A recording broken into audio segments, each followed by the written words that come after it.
il n'y a pas de résolution de l'Union africaine soutenant au niveau des chefs d'État et de gouvernement quelque candidat que ce soit. D'ailleurs, monsieur l'observateur, puisque vous vous êtes présenté comme tel, monsieur l'observateur, ça serait même un non-sens juridique. L'Union africaine n'est pas une organisation qui a vocation à avoir une influence juridique ou politique sur l'UNESCO. L'Union africaine est une des organisations régionales qui elle-même rend compte au système des Nations unies et à l'Organisation des Nations unies. À quel titre l'Union africaine pourrait-elle dire « voilà, nous pesons sur l'élection du directeur général de l'UNESCO ».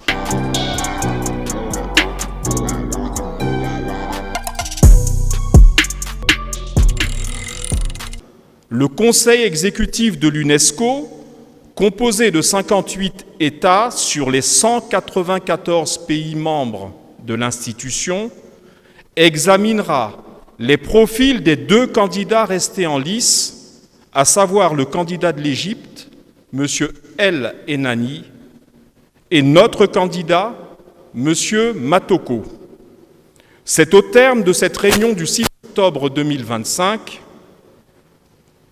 que les États concernés, au sein du Conseil exécutif, dont notre pays, membre du Conseil exécutif, choisiront celui des 2 candidats dont le nom sera soumis à la conférence générale de l'UNESCO, qui est en quelque sorte l'Assemblée générale de l'UNESCO, conférence générale qui regroupe l'ensemble des 194 pays membres. Le nouveau directeur général de l'UNESCO sera alors désigné lors de la 43e conférence générale qui se tiendra à Samarcande, en Ouzbékistan, du 30 octobre au 13 novembre 2025. Ainsi, le nouveau directeur général sera choisi le 6 novembre 2025 et succédera à Madame Audrey Azoulay, directrice générale sortante, et ce pour un mandat de 4 ans qui va courir jusqu'à l'année 2029. Les 2 candidatures restantes, toutes les 2 issues de l'Afrique, celle de nos frères égyptiens ou la nôtre, nous font dire que, quel que soit le vainqueur, c'est notre continent, l'Afrique, qui aura gagné. Mesdames et messieurs, les sentiments d'amitié qui nous lient au peuple égyptien ne nous empêchent pas de revenir, quand même, sur une confusion probablement entretenue, et c'est de bonne guerre, par les adversaires de la candidature congolaise. En effet, et je le précise ici de manière solennelle, l'Union africaine n'a jamais, au grand jamais, désigné un candidat pour la direction générale de l'UNESCO, et ce pour 2 raisons principales. La première raison est qu'il n'existe aucun mécanisme de désignation de ce genre au sein de l'Union africaine. La seconde raison est que les candidatures à la direction générale de l'UNESCO sont individuelles et déposées librement par les États désireux de concourir. Ces dépôts de candidature se font dans le cadre de l'agenda fixé par l'organisation elle-même. Ici, dans le cas précis de cette élection, les candidatures étaient ouvertes du mois d'octobre 2024 au mois de mars 2025. Si la candidature de M. Matoko avait souffert de la moindre illégalité juridique, elle n'aurait, en toute logique, pas été retenue par le Conseil exécutif de l'UNESCO. Quant au fait qu'un candidat, celui de l'Égypte en l'occurrence, ait commencé sa campagne bien avant l'ouverture de la période de dépôt des candidatures, cela ne lui donne pas plus de légitimité que notre candidat, entré, lui, dans la course en respectant strictement les délais prescrits. Mesdames et messieurs, Il s'agit ici d'un processus exigeant qui requiert à la fois la compétence, l'expérience et la vision d'un candidat capable de porter haut les valeurs universelles de l'UNESCO, la paix, l'éducation, la culture, la science et la coopération internationale. C'est précisément dans cet esprit que la République du Congo présente et soutient la candidature de M. Firmin Edouard Matoko, haut fonctionnaire international de grande expérience, qui a consacré l'essentiel de sa carrière et de ses compétences à l'UNESCO, dont il est un cadre de haut niveau depuis 35 ans, ayant dernièrement occupé le poste de sous-directeur de l'UNESCO, chargé de la priorité Afrique et des relations extérieures.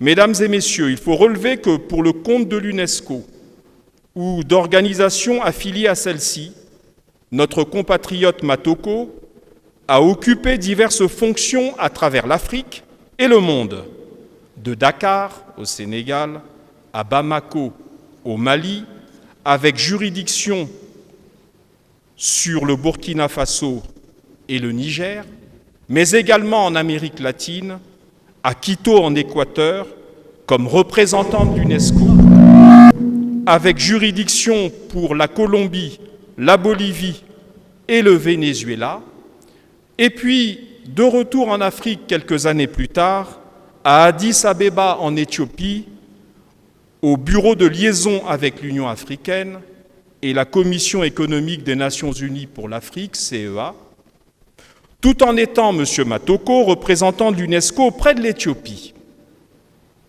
Revenu au siège de l'UNESCO à Paris, il est ensuite nommé directeur du département Afrique en 2014. Puis enfin, et c'est sa dernière fonction à l'UNESCO à ce jour, nommé sous-directeur général chargé du département Afrique.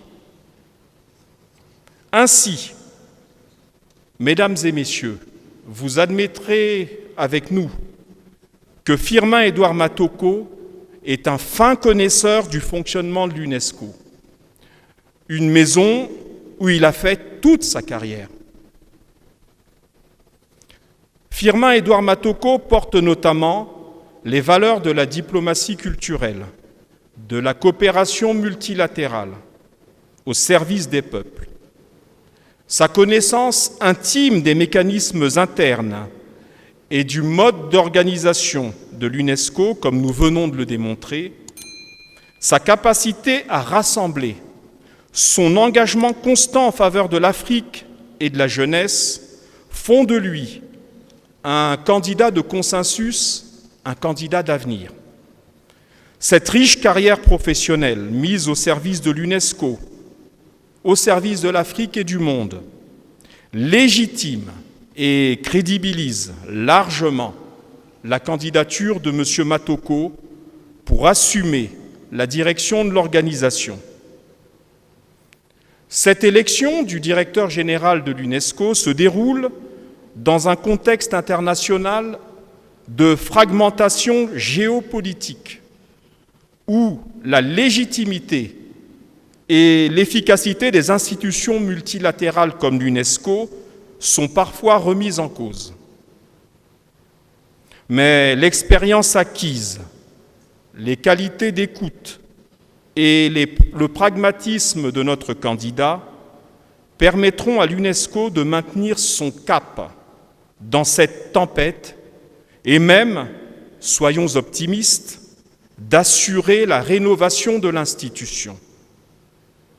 Les autorités congolaises, en tête desquelles son Excellence M. Denis Sassou Nguesso, président de la République, chef de l'État, n'ont pas seulement fait le choix de soutenir un compatriote, elles ont jeté leur dévolu sur un homme de dialogue, un serviteur des Nations unies et un visionnaire soucieux de l'avenir de l'UNESCO.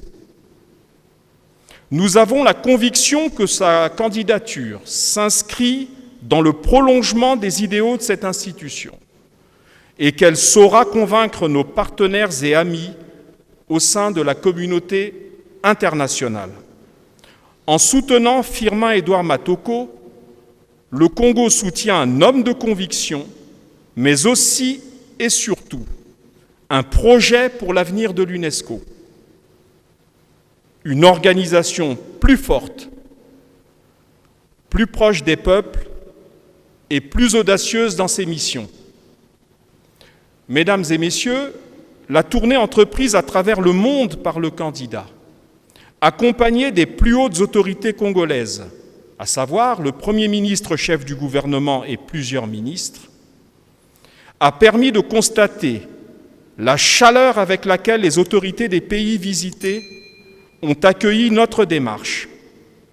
À cet égard, la qualité de l'accueil des dirigeants des pays membres, du groupe africain en particulier, au sein du Conseil exécutif de l'UNESCO, d'Abidjan à Pretoria, en passant par Lagos, Djibouti ou Libreville, etc., nous permet d'avoir le plus grand optimisme quant à leur futur vote du 6 octobre prochain.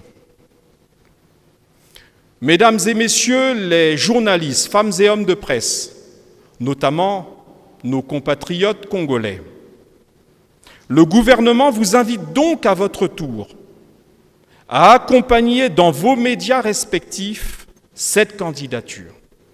Nous vous appelons à relayer sa qualité, parce qu'il s'agit d'un cadre de haut niveau qui connaît la maison UNESCO, sa qualité et sa volonté. Nous vous incitons à porter l'importance, avec notre candidat, du message d'un monde qui croit encore à la force du multilatéralisme et à l'importance de la culture et de l'éducation au service de la paix. Je vous remercie de votre aimable attention. Et encore une fois, désolé pour le caractère laborieux de ce mot liminaire, mais je crois que nous avons pu arriver à son terme. Et je me soumets pour quelques minutes à vos éventuelles questions. Merci.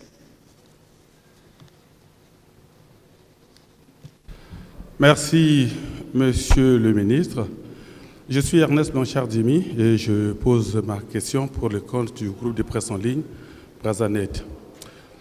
Ma question est celle de savoir que généralement quand on va à une élection, il y a des sondages d'opinion qui permettent de jauger la cote de popularité ou la possibilité de victoire de votre candidat.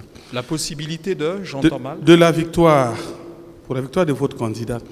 Est-ce que dans ces cas, il y a eu des sondages et avec quelle cote de popularité par M. Firmin-Édouard Matoko? Je vous remercie. Merci, M. Dimi. Bon, je crois qu'il ne faut pas, je comprends votre question, vous êtes un féru de politique, mais là, nous ne sommes pas dans une élection politique. Nous sommes dans un cadre diplomatique pour lequel, d'ailleurs, le corps électoral est relativement limité, 58 États, c'est-à-dire les membres du Conseil exécutif. Faire un sondage, je ne sais pas sur quelle base, même un institut scientifique pourrait en faire un dans ces conditions. Le sondage, c'est deux choses. C'est la qualité de l'accueil des pays électeurs. Pour l'instant, nous nous fions au bon accueil, et qui est fait par notamment d'abord le groupe africain. Parce qu'il faut le rappeler, les 58 membres du corps électoral, c'est-à-dire les membres du Conseil exécutif, sont répartis par blocs continentaux. C'est-à-dire que vous avez l'Afrique, vous avez l'Europe, toute obédience occidentale comme orientale confondue, vous avez le Proche-Orient, Moyen-Orient, vous avez les Amériques, vous avez, etc., l'Australie. Le groupe africain représente 13 États sur les 58. Par exemple, je crois qu'il y a un peu plus de représentants du groupe africain que le groupe européen, pour vous donner un ordre d'idée. Donc, on ne peut pas dire que l'on puisse faire un sondage. Vous le savez, Monsieur Dimi, vous êtes un journaliste expérimenté en matière de diplomatie, et justement, le mot diplomatie veut dire ce qu'il veut dire. On vous fait de toute façon bon accueil. Maintenant, après, c'est dans le cadre du déroulement de la campagne que vous pouvez au fur et à mesure commencer à faire des pointages, commencer à déterminer quels sont les pays qui, soit vous ont accordé par la bouche, comme on dit au pays, leur soutien, et ceux qui réellement peuvent être considérés comme des soutiens. Nous travaillons, le gouvernement, le candidat, nous travaillons pour nous assurer que les électeurs nécessaires à la victoire, c'est-à-dire les États nécessaires à la victoire, puissent effectivement voter le jour 10, c'est-à-dire le 6 octobre. En ajoutant, M. Dimi, un point, le vote se fait par bulletin secret. Il n'est pas public. Mais nous sommes confiants. Autre question? Micro baladeur. Merci. Je suis Gigi Pambou. Je prends la parole au nom du ministre. Dans votre mot, vous avez dit ceci, que si votre candidat ne serait pas tenu par le Conseil. Je n'entends pas, madame. Vous avez dit ceci, si le candidat n'était pas légitime, sa candidature ne serait pas retenue par le Conseil. Monsieur Thierry Lézin-Mongala, ma question est de savoir, est-ce que vraiment vous ne savez pas que, vous ne vous rendez pas compte que le match a déjà été presque joué lorsque la France, qui abrite le siège même de l'UNESCO, a déjà choisi son candidat l'Égyptien? C'est mon unique question. Merci beaucoup. Bon, merci madame pour la question. Je voudrais vous rappeler un certain nombre de choses. La première, c'est que la France, qui est un pays ami, pays partenaire de longue date de notre pays, représente une voix, comme le Congo, comme chacun des autres 58 membres du Conseil. La France n'a pas 10 voix dont elle disposerait pour dire « moi, la France, je représente 10 votes ». Elle représente comme le Congo, comme l'Égypte, comme tous les États dont nous parlons, y compris le groupe africain, c'est chaque État qui vote.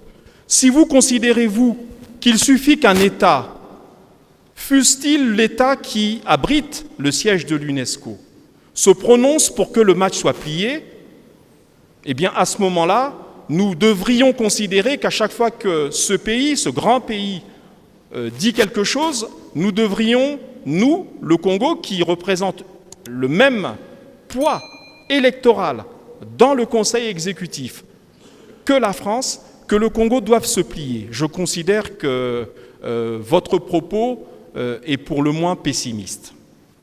Maintenant, vous vous appuyez très certainement sur une note verbale qui a fuité. La France a le droit d'avoir une position. La France a le droit de voter pour un candidat de son choix. La France a le droit de ne pas choisir le candidat du Congo. Mais la France, c'est une voix. Et il reste 56 voix, puisque nous avons la nôtre, nous voterons pour nous-mêmes, et donc il reste 56 États à convaincre. Pour nous, le match est un match ouvert. Le match est un match ouvert. Autre question.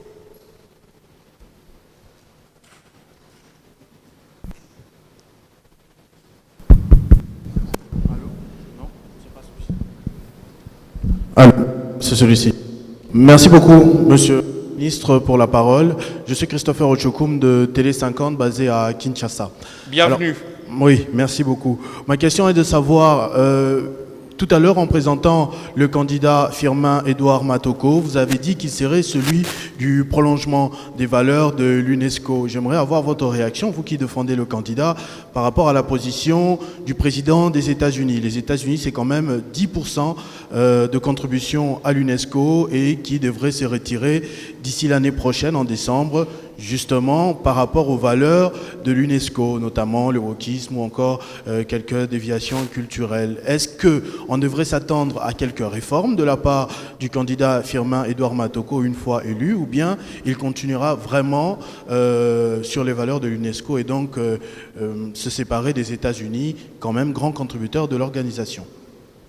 Mais merci. Je crois que vous touchez du doigt le fond du problème et des enjeux qui sont devant nous. Les États-Unis d'Amérique ont annoncé leur retrait qui prendra effet dans quelques mois.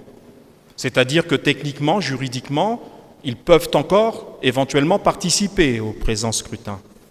Mais, vous l'avez souligné également, il s'agit du plus grand contributeur de l'UNESCO. Quand vous avez deux candidats, aussi estimables soient-ils l'un que l'autre, l'un, ancien ministre dans son pays, ministre du Tourisme et des Antiquités, égyptologue de renom, mais qui n'a jamais travaillé une minute, une seconde pour l'UNESCO, et l'autre, un candidat maison, qui connaît et les réalités du fonctionnement de l'UNESCO, qui en connaît les défis, les contraintes. À ce moment où nous évoquons la tempête que j'ai évoquée donc en introduction, vous lui avez donné un nom à cette tempête, c'est le retrait du plus grand contributeur notamment. Nous pensons que notre candidat dispose de l'expérience et de la maison, de l'expertise et des capacités de négociation qui vont permettre de maintenir à flot l'UNESCO dans ce moment de tempête. Et à chaque fois qu'une institution des Nations Unies, du système des Nations Unies, a été confrontée à ce type de défi, il a toujours été plus facile, plus positif de recourir à des cadres qui connaissent déjà la maison. Donc, ce défi, cette situation, nous paraissent justifier encore plus le recours à un candidat qui connaît l'institution et qui saura à la fois maintenir à flot ce qui fonctionne correctement et apporter les réformes qui sont attendues par les États membres pour que l'UNESCO, à l'horizon de 2029, puisse faire face aux turbulences qui pourraient être celles de la confirmation, par exemple, du retrait de cet important contributeur que sont les États-Unis d'Amérique. Cette situation conforte notre candidat et conforte notre idée qu'il est l'homme de la situation. Une autre question ? Merci pour la parole. Merci, Monsieur le ministre. Je salue d'abord les efforts du chef de l'État qui a maintenu la candidature de notre compatriote parce que devant les menaces de l'Union africaine, il a tenu bon. Je salue vraiment ses efforts. Peut-être qu'à mon niveau... je vous entends mal, excusez-moi. Je disais que je saluais les efforts du chef de l'État d'avoir maintenu la candidature de notre compatriote face à l'Union, aux menaces de l'Union africaine. Ça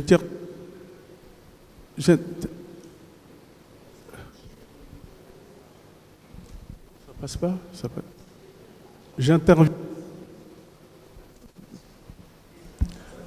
J'interviens ici en tant qu'observateur parce que je suis celui qui a commencé à accompagner le candidat Firmin Edouard Matoko en France. Voilà. Donc je suis venu en tant qu'observateur. En ce moment, la mission est au niveau de la... Est-ce qu'on pourrait donner un micro à notre frère pour qu'il puisse être intelligible et entendu ?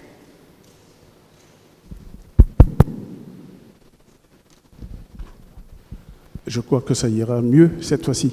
Donc, directement à l'essentiel. En ce moment, la diplomatie en latine. Qu'est-ce que vous prévoyez ? Vous m'entendez, Monsieur le ministre ? Je vous entends entrecoupé, donc à la limite, parlez sans micro, peut-être que mon oreille sera plus attentive. Allez-y. J'ai une voix qui porte bien. Allez-y.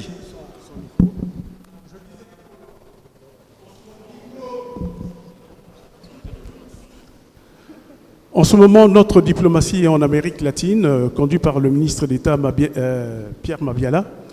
Quelles sont les chances d'obtenir les voix de l'Amérique latine? Parce qu'avec le retrait de la mexicaine, comment on va porter notre voix au niveau de l'Amérique latine? D'autant plus que l'Égyptien avait commis la maladresse de se fâcher avec la candidate au préalable. Merci, Monsieur le ministre. Bon, vous avez peut-être des informations de coulisses que je ne reprendrai pas ici. Alors, d'abord sur l'Union africaine, je l'ai dit dans le mot liminaire. Vous utilisez, vous les femmes et hommes de presse, un terme auquel vous donnez un contenu, et puis curieusement, quand on a l'application concrète de ce terme, eh bien, vous n'y êtes pas attentif. C'est le terme fake news. On dit, ah oui, c'est une fake news. Mais, mesdames et messieurs les journalistes, l'idée qu'il y aurait eu une décision des chefs d'État et de gouvernement de l'Union africaine, parce que c'est à ce niveau-là que ça se joue. Ce n'est pas au niveau d'un fonctionnaire en bas dans la hiérarchie de l'Union africaine qui pourrait avoir adressé un courrier disant qu'à titre personnel et en tant que ceci dans l'Union africaine, il soutenait tel candidat. Ce n'est pas ça la décision ou une décision de l'Union africaine. Une décision de l'Union africaine est le fruit des actes qui ont été adoptés par les chefs d'État et de gouvernement en session des chefs d'État et de gouvernement. Vous êtes journaliste, nous sommes là, il existe les réseaux sociaux, aujourd'hui rien ne se perd.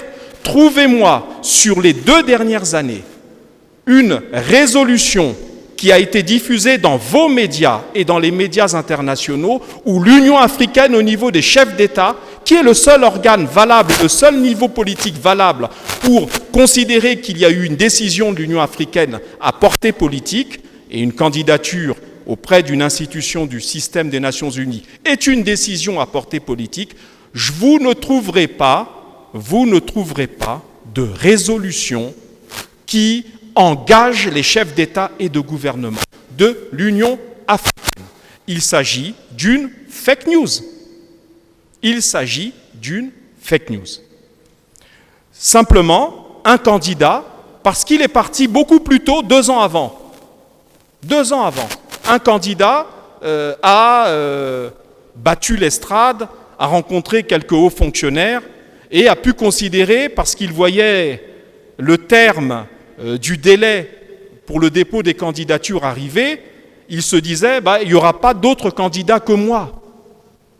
C'est un peu comme si, toutes choses étant égales par ailleurs, nous avons dans quelques mois une élection présidentielle attendue dans notre pays, courant mars 2026. C'est comme si aujourd'hui, quelqu'un, ici, un homme politique, annonçait qu'il est candidat, et que parce qu'il l'a annoncé hors délai, hors période de dépôt des candidatures, il aurait reçu une onction de je ne sais qui pour en faire le candidat favori d'une élection. Non, il n'y a pas de résolution des chefs d'État et de gouvernement de l'Union africaine. Et je mets au défi qui que ce soit de nous en apporter la preuve contraire. Vous n'aurez pas, devant des chefs d'État assis à Addis Abeba, ou ailleurs, si le sommet des chefs d'État avait lieu ailleurs, on parle d'Accra ou d'ailleurs, des chefs d'État assis et devant lesquels un des représentants de l'Union africaine lirait le communiqué final devant ces chefs d'État annonçant que l'Union africaine présentait le candidat de l'Égypte. Il n'existe aucune résolution dans ce sens-là. Vous êtes des journalistes, vérifiez. Parce qu'on en parle, mais c'est un peu comme ce serpent de mer qu'on ne voit jamais, mais tout le monde en parle. Il n'y a pas de résolution de l'Union africaine soutenant au niveau des chefs d'État et de gouvernement quelque candidat que ce soit. D'ailleurs, monsieur l'observateur, puisque vous vous êtes présenté comme tel, monsieur l'observateur, ça serait même un non-sens juridique. L'Union africaine n'est pas une organisation qui a vocation à avoir une influence juridique ou politique sur l'UNESCO. L'Union africaine est une des organisations régionales qui elle-même rend compte au système des Nations Unies et à l'Organisation des Nations Unies. À quel titre l'Union africaine pourrait-elle dire « voilà, nous pesons sur l'élection du directeur général de l'UNESCO ». Deuxièmement, et nous l'avons rappelé tout à l'heure, les candidatures de l'UNESCO, les candidatures de l'UNESCO sont des candidatures individuelles. Et s'il y avait eu le moindre problème, la moindre contrariété juridique, eh bien, la candidature de notre compatriote n'aurait pas été retenue. C'est tout simple, elle n'aurait pas été retenue. On peut prendre le problème dans tous les sens que nous voulons. C'est une réalité incontournable. Je vous rappelle que la période de dépôt des candidatures qui est ouverte, c'est-à-dire, pour le cas précis, octobre 2024 jusqu'à mars 2025, avait pour objet, de la part de l'UNESCO, de vérifier ces éléments fondamentaux. Si, pour une raison quelconque, les candidats pouvaient se voir opposer quelque obstacle que ce soit à leur candidature. C'est-à-dire que pendant 5 mois, l'UNESCO a recueilli les candidatures et a vérifié s'il y avait le moindre problème. Et dans le cas précis de notre candidat, il n'y en avait pas. Ce qui vous montre que cette espèce de fatwa, si je peux me permettre le mot, qui a été levée contre notre candidat, n'a pas d'objet. Vous avez évoqué la question de l'Amérique au sens large du terme, l'Amérique latine en particulier, et vous nous demandez si le retrait de la candidate mexicaine pouvait éventuellement avoir une influence sur le scrutin. Oui. D'abord, on est sûr d'une chose, il n'y aura qu'un seul tour. Il y a 2 candidats, celui qui arrive en tête aura gagné. Donc, il n'y aura pas plusieurs tours. Il n'y en a qu'un seul. Deuxième incidence de notre point de vue, le profil de la candidate mexicaine était similaire ou très approchant de notre candidat. Après une carrière au niveau d'une institution internationale qui s'appelle l'OCDE, cette candidate, qui est économiste de formation, a été recrutée au sein de l'UNESCO où elle dirigeait, elle était également sous-directrice, et elle dirigeait tout ce qui concerne le numérique et l'intelligence artificielle. Elle est donc, elle également, un cadre maison de l'UNESCO. Alors cherchons l'erreur.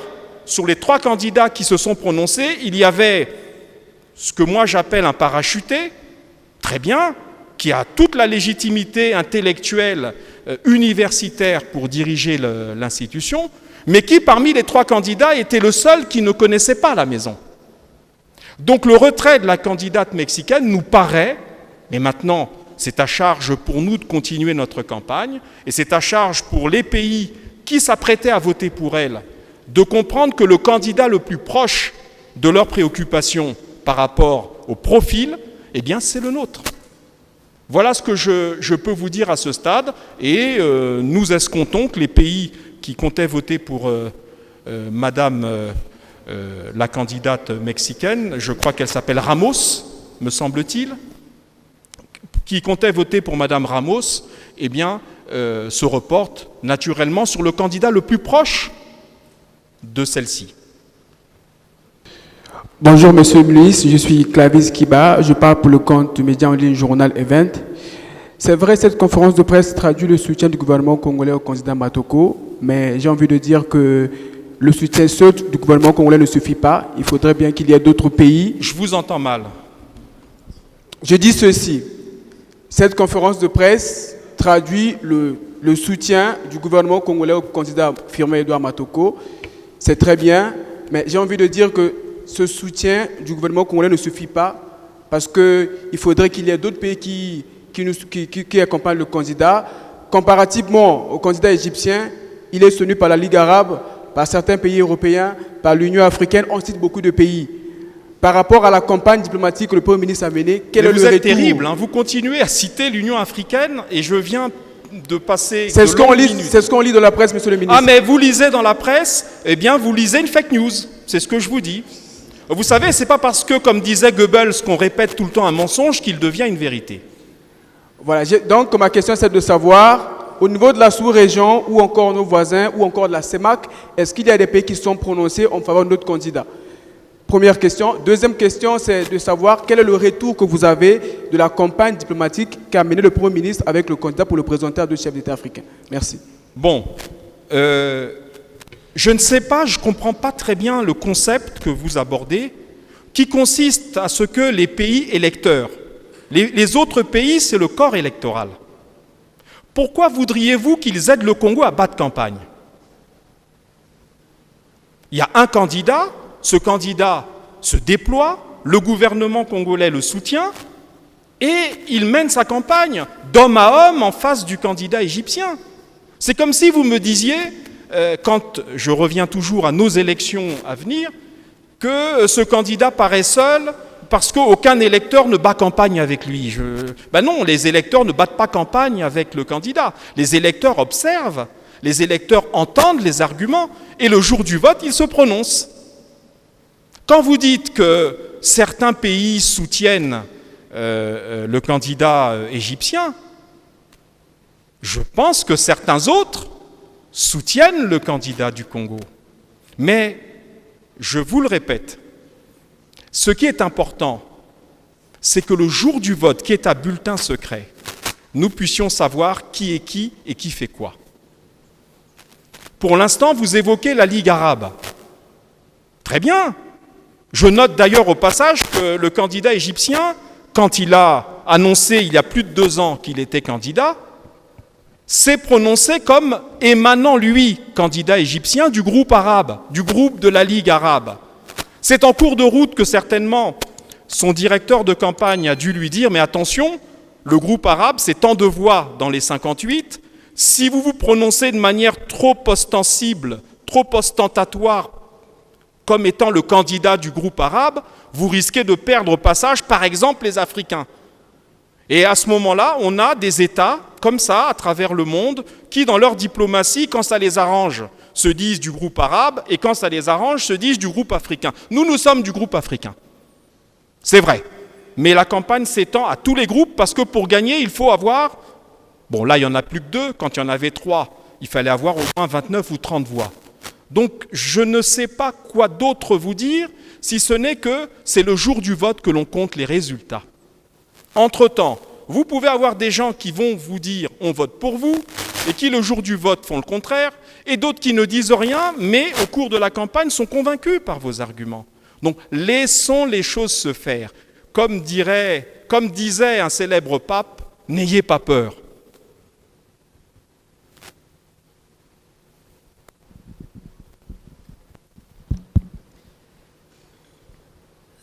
Janice Nguélé, rédactrice en chef à Radio Congo.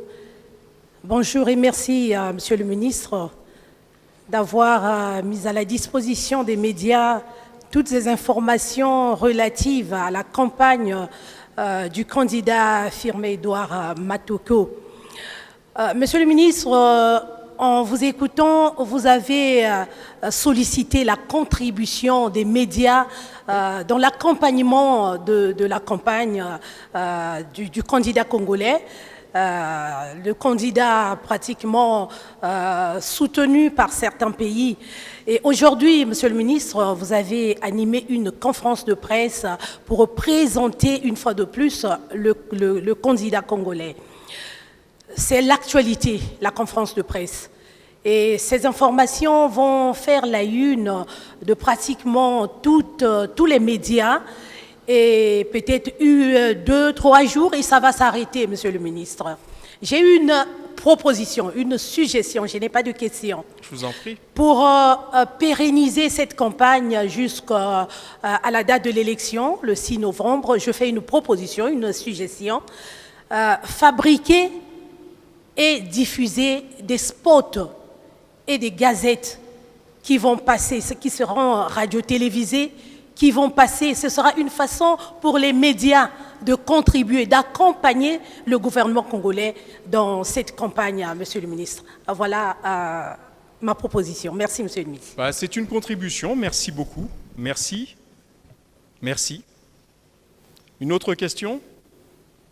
Puisqu'il s'agissait plus d'une contribution que d'une question. Merci pour la parole accordée. Je suis M. Rech Moussa, j'interviens pour le compte de Télé Congo. Monsieur le ministre, vous avez vanté le riche parcours de M. Matoko, fort de plus de 30 années d'expérience à l'UNESCO. Ma question est de savoir, pensez-vous que ce long cheminement et cette expertise font de lui le candidat idéal pour remporter cette élection? Bon, il n'y a jamais de candidat idéal. Le candidat idéal, c'est celui qui gagne. Parce que les électeurs l'auront considéré comme le candidat idéal. Donc pour l'instant, on va dire que c'est un très bon candidat. Nous pensons qu'il dispose des qualités et de l'expertise nécessaires. Mais vous me permettrez, sans violer la sacro-sainte règle de la diplomatie, quand même évoquer 2 ou 3 sujets dont vous comprendrez le sens quand je vais m'exprimer. Vous voyez ces grandes organisations internationales. On peut citer l'Organisation internationale de la francophonie, on peut citer l'UNESCO, on peut en citer d'autres au niveau du système des Nations Unies. Vous avez souvent 2 profils de candidats ou d'élus, 2. Soit vous avez quelqu'un qui représente clairement une expertise, c'est-à-dire qui connaît la maison, qui en connaît les enjeux, qui a une vision. C'est le cas de notre candidat aujourd'hui, M. Matoko. Soit vous avez, dans le cadre de la haute diplomatie internationale, une espèce de jeu diplomatique qui consiste parfois à trouver une fonction, un poste pour d'éminents hommes d'État ou femmes d'État, parce qu'on estime que pour des raisons politiques, diplomatiques, telle personnalité devrait occuper telle institution. Et à ce moment-là, nous nous apercevons régulièrement qu'en réalité, ce choix politique, c'est-à-dire de hausser à ce niveau-là une personnalité politique, nous pouvons regarder les 20 ou 25 dernières années pour ces institutions, ça n'a jamais donné de fruits suffisamment probants pour considérer que ces éminentes personnalités auraient insufflé une énergie nouvelle à ces institutions. Les règles diplomatiques m'empêchent de citer des noms, mais je crois que si on parle de l'OIF, si on parle de l'UNESCO, nous savons de quoi nous parlons. Nous savons de quoi nous parlons. C'est-à-dire des personnalités qui sont le fruit, un peu comme notre adversaire égyptien, de considérations purement politiques et qui obtiennent la fonction et qui, derrière, n'ont pas de bilan à la tête de l'institution. Chaque fois que cela s'est déroulé, eh bien, le résultat a toujours été le même. Deuxièmement, nous avons une expérience de ce type d'élection. Nous avons un grand écrivain congolais, aujourd'hui décédé, auquel on peut rendre hommage, le Premier ministre Henri Lopez, grand écrivain, grand défenseur de la francophonie, incarnant la culture francophone, qui a eu d'ailleurs des prix pour son œuvre littéraire, qui a été 2 fois candidat à l'OIF, pas à l'UNESCO, mais c'est juste pour illustrer mon propos. 2 fois. Vous pensez qu'Henri Lopez ne méritait pas, du fait de son profil, son expertise, sa culture, son talent, ne méritait pas de diriger cette institution? Et regardez au même moment si ceux qui ont eu la chance d'être élus ont imprimé leur marque à l'organisation. Je ne crois pas. Ne faisons pas ici, et c'est l'appel du gouvernement du Congo, ne faisons pas ici la même erreur et le même type de choix purement politique. Purement politique, qui consiste à dire, pour des raisons étrangères à la vitalité de l'UNESCO, on choisira ou choisirait un candidat qui viendrait comme une sorte de cheveu sur la soupe, alors que nous avons sous la main, nous avons disponible un cadre capable d'insuffler une nouvelle énergie. Voilà, je crois avoir répondu à votre question.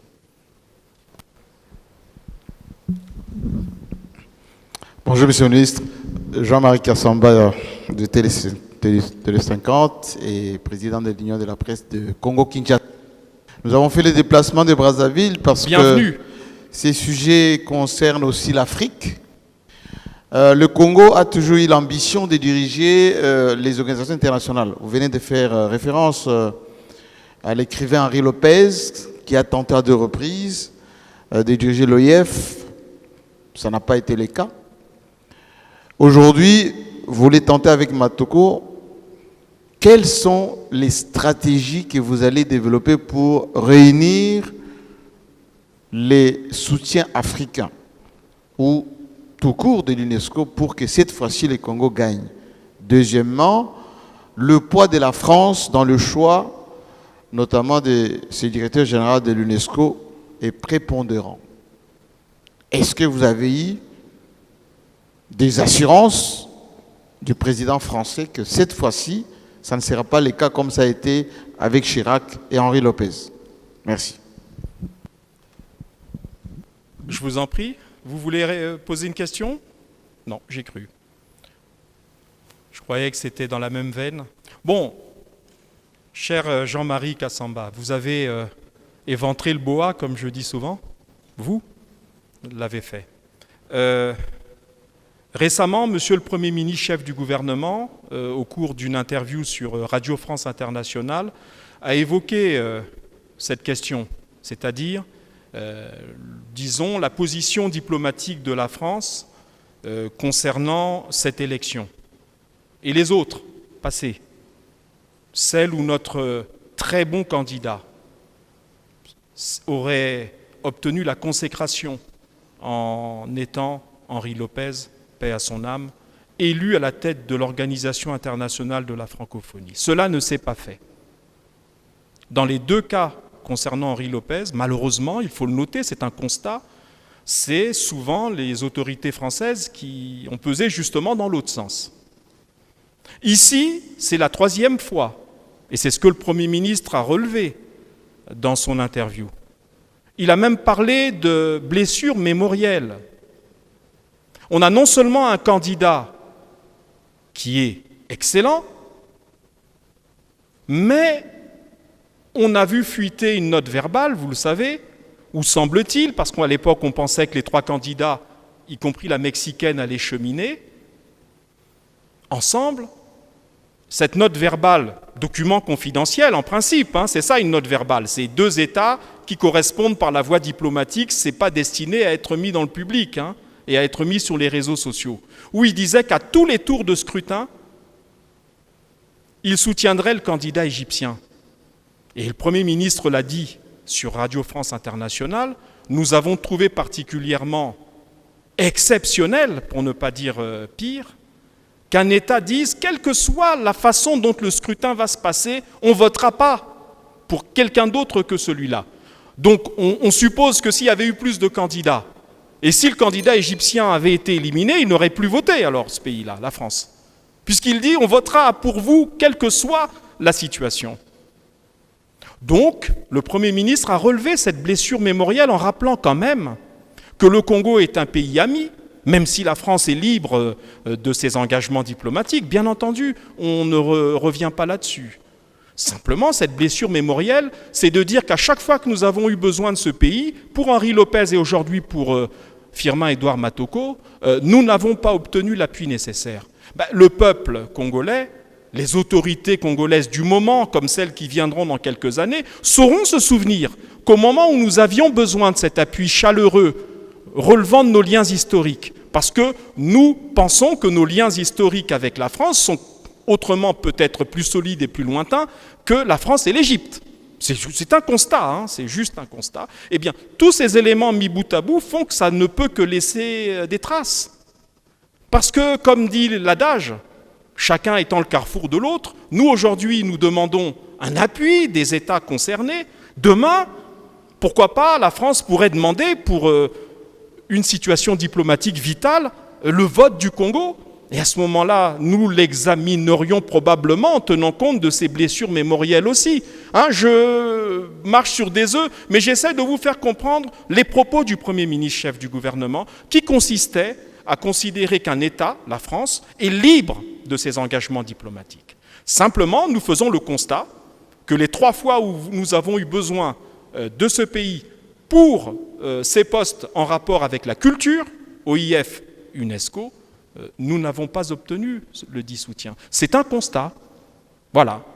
Mais ça n'empêche pas, et je le rappelle, que la France est une voix sur les 58, comme le Congo, comme l'Égypte.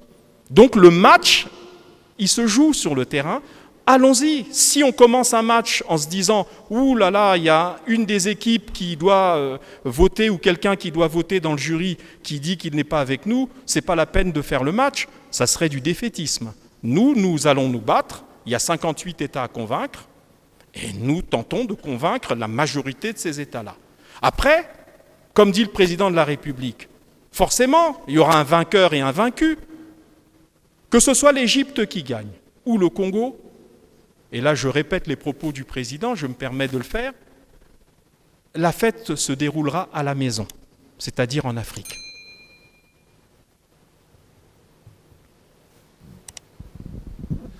Merci, monsieur le ministre. Une ou deux questions encore et oui, puis, oui. Je suis Rossetti Mungala. J'interviens pour le compte du média en ligne Panoramique Actu. Monsieur le ministre, l'UNESCO a besoin tout simplement d'un haut cadre, directeur général, qui apporterait des réformes sûrement. Est-ce que vous confirmez ici que les raisons qui motivent le soutien du gouvernement à ce candidat ne sont basées que sur deux critères, à savoir celui de la nationalité, du fait qu'il soit congolais, ou tout simplement parce qu'il est un cadre maison? La seconde question, monsieur le ministre, vous avez longuement échangé avec le candidat Matoko. Quelle est sa vision pour l'Afrique? Voilà, merci beaucoup. Bon, prenons le problème dans l'autre sens. Imaginons un Congolais qui soit totalement incompétent et un cadre très bas dans la hiérarchie de l'UNESCO et qui n'aurait eu aucune espèce de chance de gagner quoi que ce soit.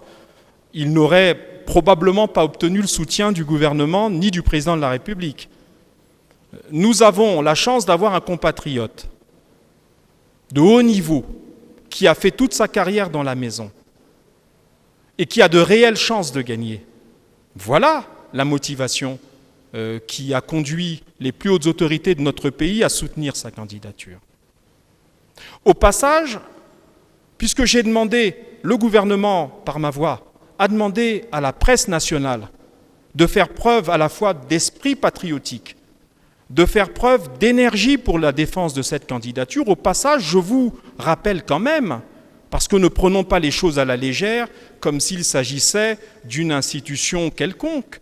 On parle d'une institution du système des Nations Unies.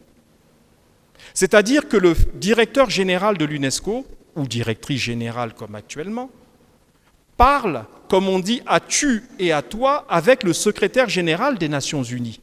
C'est à ce niveau-là que se situe la fonction. C'est un poste éminent au niveau diplomatique et international dans le système des Nations Unies.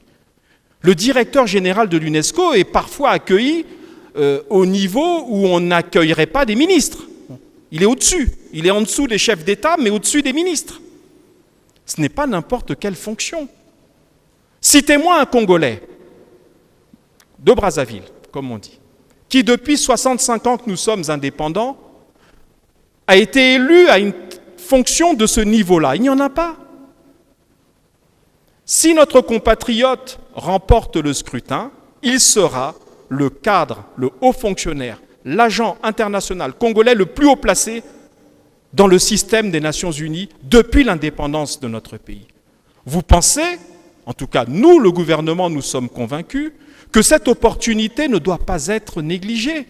Et la bataille que nous menons, c'est pour avoir cette chance, pourquoi pas, d'avoir un compatriote au fait, en haut, au sommet du système des Nations Unies, qui tutoierait, comme on dit, le secrétaire général des Nations Unies. Alors, quand une telle opportunité se présente, nous pensons, quelle que soit la difficulté de la bataille, quelles que soient nos difficultés matérielles, parce que cette question a été évoquée une fois, nous pensons que c'est quand même, ça vaut le coup d'essayer. Si je peux employer un terme, on va dire, courant, ça vaut le coup d'essayer. Parce que si ça marche, je pense que nous tous, nous nous féliciterons d'avoir porté un de nos compatriotes à ce niveau international et diplomatique.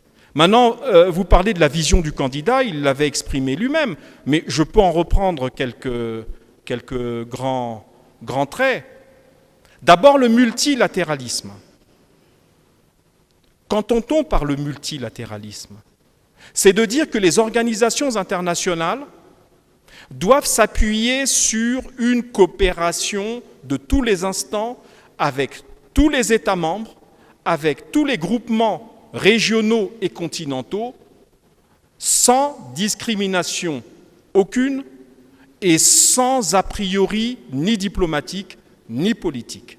Aujourd'hui, sans que nous rentrions dans les détails, nous pouvons constater qu'il y a un danger que les rapports de force qui sous-tendent la vie diplomatique soient plutôt fondés sur des sentiments de puissance plutôt que sur ceux de la coopération. Voilà pourquoi un tel poste, une telle fonction nous paraît un instrument du multilatéralisme agissant. Deuxièmement, sa connaissance de la maison sur des points qui nous concernent, y compris nous les Congolais. Parce que l'UNESCO, on n'a pas décliné l'acronyme, mais c'est quand même l'éducation, la science, la technologie et incidemment la communication aussi. Je crois que nous avons une jeunesse qui demande de l'éducation, de la formation. Nous avons une jeunesse qui demande l'appropriation de la technologie. Eh bien, notre candidat propose de revitaliser ces différents volets de l'action de l'UNESCO. Troisièmement, ne nous cachons pas derrière notre petit doigt, ça sera aussi une victoire de l'Afrique. Quel est le dernier directeur général de l'UNESCO? C'est M. Amadou Matarmbo, je crois qu'il s'appelait comme ça. Hein? Mbo, non? Amadou Matarmbo. Sénégal, qui a été pour nous, Africains, y compris nous qui étions en culotte courte, le jour de son élection jusqu'au terme de son mandat, un sujet de fierté pour l'Afrique. Alors pourquoi pas? Et quand je parle de l'Afrique, je parle surtout, là en l'occurrence, de l'Afrique subsaharienne. Je crois que toutes ces raisons valent la peine qu'un effort soit fait, malgré les difficultés du temps, malgré le caractère un peu rugueux de la campagne, parce que certains ne jouent pas toujours le jeu, diffusent des fake news, certains médias qui ne sont pas concernés parce qu'ils n'ont pas de candidats là-bas, qui se mettent à diffuser des fake news, se mettent à reprendre des arguments qui parfois tournent à l'absurde.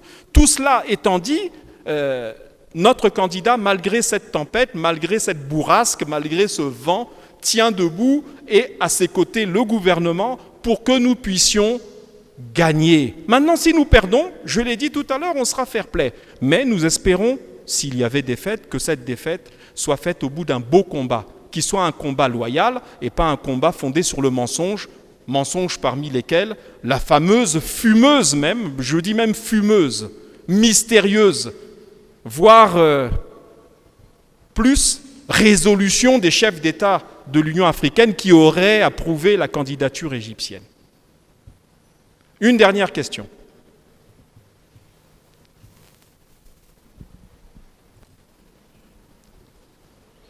Merci, Monsieur le ministre, de m'avoir accordé cette parole. J'interviens pour le compte du journal, disons, du quotidien béninois, Matin Libre. Monsieur le béninois, c'est un quotidien béninois. D'accord. Oui, je suis la représentante, je suis les Bongui. Très bien. Merci. Avant tout, Monsieur le ministre, j'aimerais apprécier votre fair play lorsque vous avez dit dans votre mot liminaire que le Congo gagne ou que l'Égypte gagne, c'est l'Afrique. Je vous remercie pour cela. Mais ma question est la suivante. Si le candidat Edouard Matoko aujourd'hui ne gagne pas, il est candidat maison, oui, nous l'apprécions et nous lisons depuis un moment que la campagne est en train de se dérouler. S'il ne gagnait pas, qu'est-ce qui est prévu pour le parcours, disons pour valoriser le parcours du candidat du Congo? Première question. Deuxième question. Le soutien du gouvernement à cette candidature peut-il susciter des interrogations sur les priorités nationales dans un contexte marqué par de nombreux défis internes, éducation numérique? Comment vous y répondez? Merci.